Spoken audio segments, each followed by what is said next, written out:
Alrighty, so now that the window felt is glued in and trimmed and everything, we can actually start putting things back together again for the rear door. Um, I've got these little screws right here, or I don't know, this nut and a couple of washers and this little spring kind of go on the bottom of the vent window right here. You kind of like, twiddle with this little nut to control how difficult it is to open and close the vent window, basically. So I'll put those back on, and then the vent window goes in. Just kind of like slides right down, inside the door. There's some screws involved, obviously. But just kind of screws in, and then once that's screwed in, I'll get the window in, which just goes down inside there, and then screws onto the little cross beam, which you can't see because I have the window thingy rolled up. So, oh, here it is right there. I can kind of look at it. It screws onto this thing down here. And then screws on there, and then once that's in and sort of secured and everything looks good, then we go ahead and put that piece, the trim, back on, along with that door panel, which has kind of got busted because of all the water damage. So I'll have to sort of fiddle with that to hopefully get it back on and not have it look like total crap. So I don't know, maybe I'll try and set up an angle for a time lapse. That might be kind of fun.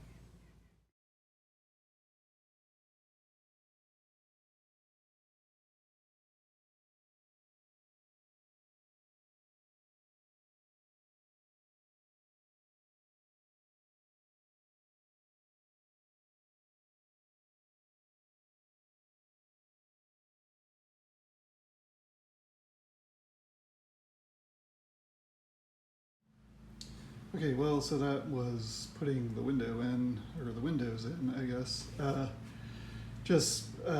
You probably noticed in the time lapse, I realized about, I don't know, a couple minutes into that I'd forgotten about trimming this bit right here off. So I did that. And I'll need to fiddle with that a little bit to kind of get the channels to fit together the right way.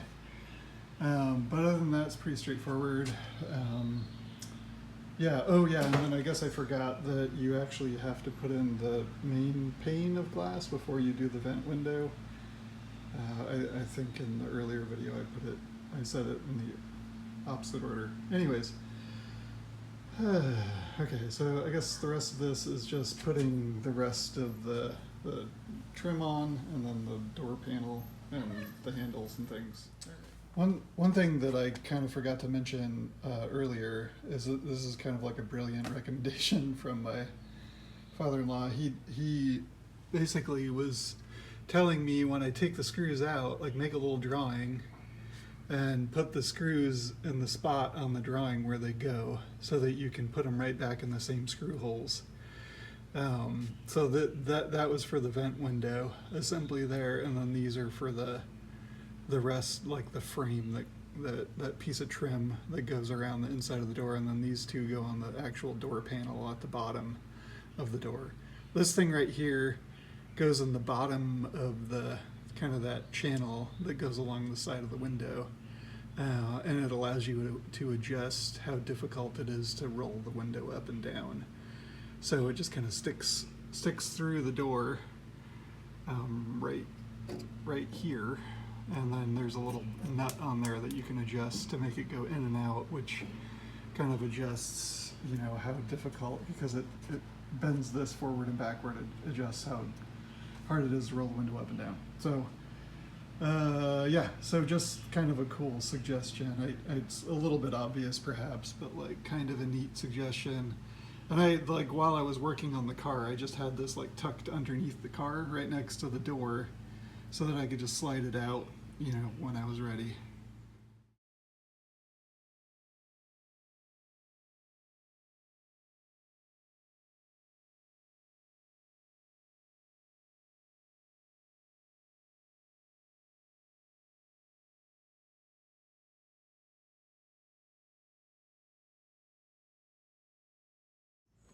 All right, I stopped the time lapse mostly because I need to look at a picture to make sure I'm positioning the door handle and the window crank correctly.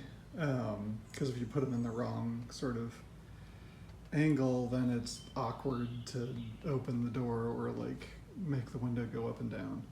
This other spot right over here is just an armrest that screws on pretty easy. So yeah, I mean, I guess that's pretty much it. Kind of a bummer. I don't know if you could notice it in time lapse, but this bottom chunk of the door panel basically busted off. So it's held on there in a fashion, I guess. There's two little screws down here in the bottom and then some clips on either side. But yeah, it's kind of separated right now. So hopefully we don't have any more problems. This is like really the big reason why I started this whole waterproofing project, was because, you know, these felts and the rubber around the vent windows were so shot that like the door panels are just totally screwed up. Anyways, yeah, I guess that's pretty much it. I got the door back together. I don't know, I still got to do the front door, but one thing that I've noticed and come to appreciate is once everything's back together, the sound of the door closing is far more satisfying, and I don't even know if this would really get captured on the video, but like I'll go ahead and close it, and it's like kind of solid. There's no rattly sounds in there. This one I haven't done yet. And if you close it, I don't know, there's like some rattly stuff in there.